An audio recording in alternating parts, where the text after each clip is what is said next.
Muy buen día, queridos hermanos. Sean bienvenidos a este su Rincón del Diácono, aquí desde Monterrey, Nuevo León, México, a todos los lugares del mundo donde quieran recibir este mensaje de salvación, este mensaje del Señor, porque recuerden que no soy yo quien les hablo, yo solamente soy portavoz de lo que soy, de lo que el Señor quiere para ustedes. Soy profeta, como igual que ustedes. Todos los bautizados nos configuramos con Cristo como sacerdote, profeta y rey. Y el profeta no es el que adivina el futuro, el profeta es el que habla en nombre de Dios. Y yo estoy hablándoles en nombre de Dios, no estoy hablándoles de mi nombre. Por eso les indico, cuando les pido que se suscriban al canal, no es para llenarme yo de vanidad de tener cada vez más seguidores, que obviamente a veces da gusto. Cuando veo que disminuye el número, pues sí me da cierta tristeza. Como esta semana hubo 2 personas que cancelaron la suscripción porque en lugar de subir disminuyó. Y sí me da cierta tristeza, pero está bien. O sea, hay muchas personas que me ven y no se suscriben. Son libres, ¿verdad? De hacerlo o no hacerlo. Lo que les pido es que realmente se dejen tocar por Dios. Que a mí no me importa, como he repetido, como decía San Maximiliano María Kolbe, no importa el número de suscriptores, importa el número de almas que sean tocadas por la palabra de Dios. Y bueno, pues yo les agradezco mucho a aquellos que se han suscrito. Y les pido perdón a los que se dan de baja porque no les ha gustado ya. Bueno, a lo mejor no he cumplido sus expectativas, pero yo con mucha humildad seguiré hablando del mensaje de Dios mientras haya personas que se sientan tocados por él. Vamos en este miércoles 9 de julio a darle continuidad a la historia de Jacob. Ahora nos vamos ya hasta José. Génesis capítulo 41, versículos del 55 al 57 y capítulo 42, versículos 5 al 7 y del 17 al 24. Recordemos, José fue, por eso decimos que es una prefiguración de Cristo de alguna manera, porque fue engañado, fue traicionado por sus propios hermanos, lo vendieron, lo querían matar y lo vendieron como esclavo, y fue a dar a Egipto como esclavo. Ahí pasó muchos años como esclavo, pasó años en la cárcel porque la mujer del faraón quería acostarse con él, y como José era una persona honesta, no quiso, y le levantó un falso y lo metieron a la cárcel, hasta que finalmente con ese don que le dio Dios de interpretar los sueños, lo sacan de ahí, porque él le había interpretado los sueños a 2 prisioneros que estaban con él, y después de años, obviamente el que salió libre se le olvidó, pero después de un tiempo el faraón tiene un sueño en el que ve 7 vacas flacas y 7 vacas gordas, y ve 7 espigas y 7 buenas y 7 secas, y le dicen, nadie le sabe interpretar ese sueño. Le hablan a José, José le dice que las 7 vacas gordas significan 7 años de prosperidad que va a tener Egipto, pero después vendrán 7 años de sed, de hambre, de sequía, por eso son las vacas flacas. Entonces el faraón toma a José como su mano derecha y lo pone a que trabaje él en esos 7 años de prosperidad, a tener bodegas, a administrar todos los bienes. Y hoy en este contexto nos presenta ya un momento en el que hay una gran hambre en todo Egipto y en todo el país. Entonces, lo primero punto de reflexión es, siempre hay momentos que tenemos necesidades fuertes, siempre hay momentos en el que tenemos caídas, en el que tenemos circunstancias que afrontar. Y la primera pregunta es, ¿a quién acudes cuando eso sucede? Obviamente aquí dice, el pueblo clamó al faraón, porque está hablando no del pueblo de Israel, del pueblo de Dios, sino del pueblo de Egipto. Ellos tenían muchos dioses, y tenían al Dios desconocido, pero no lo veneraban todavía, no lo adoraban. Entonces, ellos acuden al faraón. Nosotros, ¿a quién acudimos? Nosotros tenemos al Señor como nuestro Dios. A Él es al que debemos acudir. Y luego también representa la universalidad, es una prefiguración de la universalidad de la salvación que ya traía Jesús. Y desde aquí viene, porque dice José mandó abrir todas las bodegas y abasteció con los víveres, pero dice, y como el hambre se extendiera por toda la tierra, de todos los países iban a Egipto para comprar víveres a José y remediar la carestía. O sea, ya aquí también la salvación de esa hambre ya no se quedó solamente en Egipto, sino en todo el mundo. Esa es una prefiguración de la salvación que trae Jesús, que no es solamente para el pueblo de Israel, sino para todo el mundo. Y entonces resulta que como en el pueblo de Israel también estaban pasando por esa necesidad, los hijos de Jacob, los hermanos de José, van a Israel a buscar también comprar víveres y se enfrentan con José al tercer día. Dice, y José los reconoció, pero ellos no lo reconocieron. Entonces José les dice, ¿de dónde vienen? Dice, venimos de Canaán a comprar provisiones. José los acusó de ser espías y durante 3 días los metió en la cárcel. Pero dice, al tercer día los mandó sacar y les dijo, yo también temo a Dios. Si hacen lo que les voy a decir, salvarán sus vidas. Y entonces les pone ahí como condición para poder ayudarlos, que se quede uno de ellos y que vayan a traer a Benjamín. Obviamente José y Benjamín eran los hermanos de la esposa más amada por Jacob y eran los favoritos. Entonces dice, me traen a su hermano menor para que pueda yo comprobar que me han dicho de verdad, si no morirán. Y entonces ellos fueron pero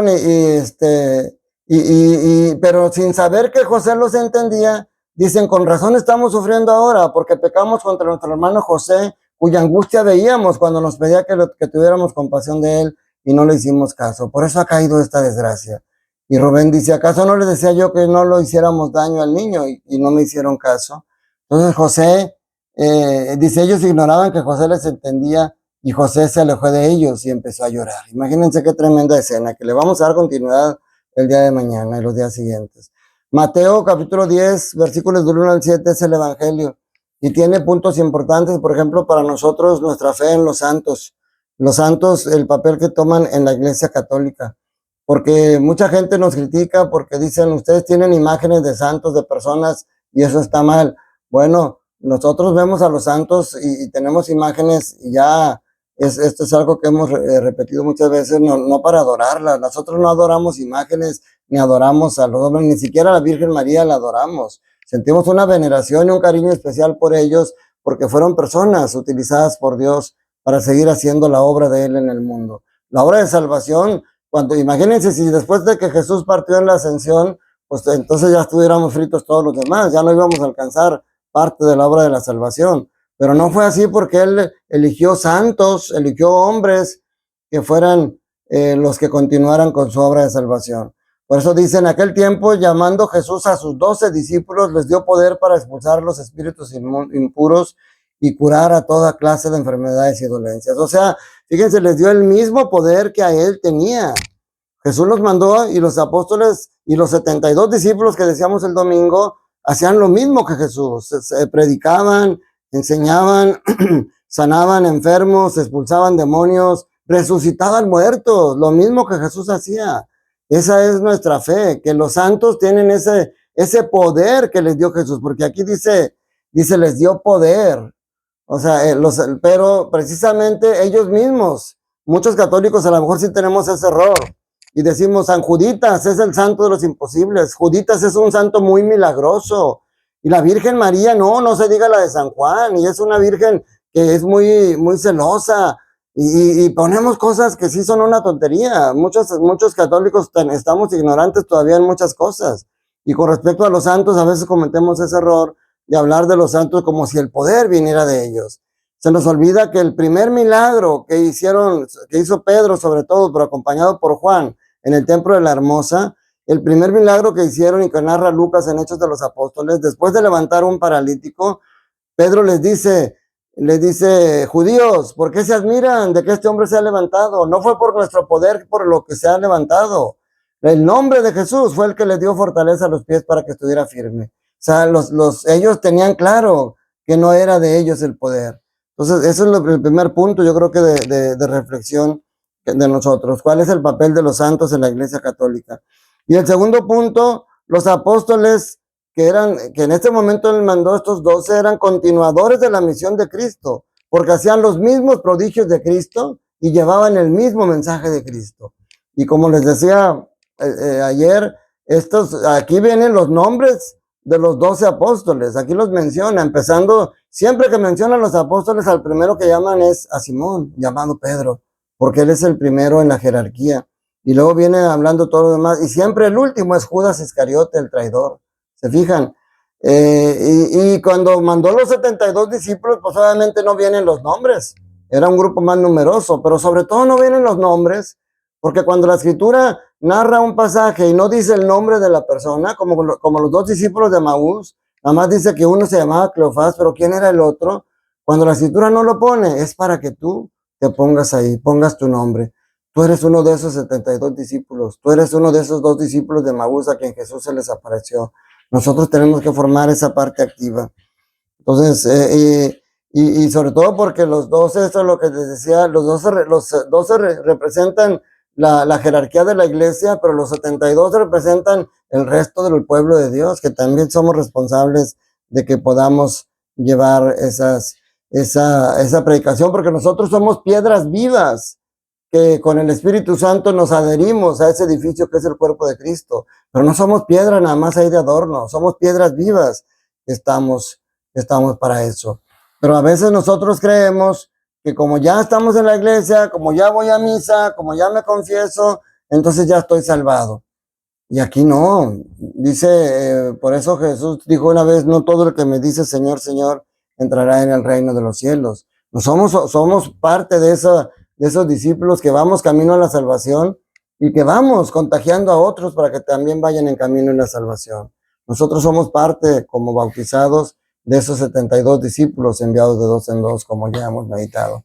Hoy el apóstol Mateo resalta la actividad de esos 12, porque termina diciendo, a estos 12 los envió Jesús con esas instrucciones: no vayan a tierra de paganos, ni entren en ciudades de samaritanos. Vayan más bien en busca de las ovejas perdidas de la casa de Israel. Vayan y proclamen por el camino que ya se acerca el reino de los cielos. Dice, no vayan a casa. Acuérdense que el plan de salvación empieza por el pueblo de Israel. Por eso en aquel momento dice, no vayan a tierra de paganos, ni entren en ciudades de samaritanos, porque en ese momento los mandó a enfocarse en el pueblo de Israel. Pero hoy está abierta a todos. Las ovejas perdidas de la casa de Israel, las ovejas perdidas del redil del Señor, estamos en todo el mundo. Y por eso somos parte de esa red que el Señor ha formado para poder atraer a esas ovejas perdidas y regresarlas al redil. Tú puedes convertirse en ser esa red que atraiga, si tú compartes estos videos y todos los videos que hablen de la palabra de Dios, todos los videos que toquen corazones para la conversión, tú debes de compartirlos porque somos parte activa en la propagación del reino de Dios en la tierra. Que la bendición de Dios Todopoderoso, Padre, Hijo y Espíritu Santo, descienda sobre ustedes, sus familias, trabajos, escuelas y permanezca para siempre. Que tengas un día lleno del amor de Dios. Te mando un fuerte abrazo y un saludo para tu familia.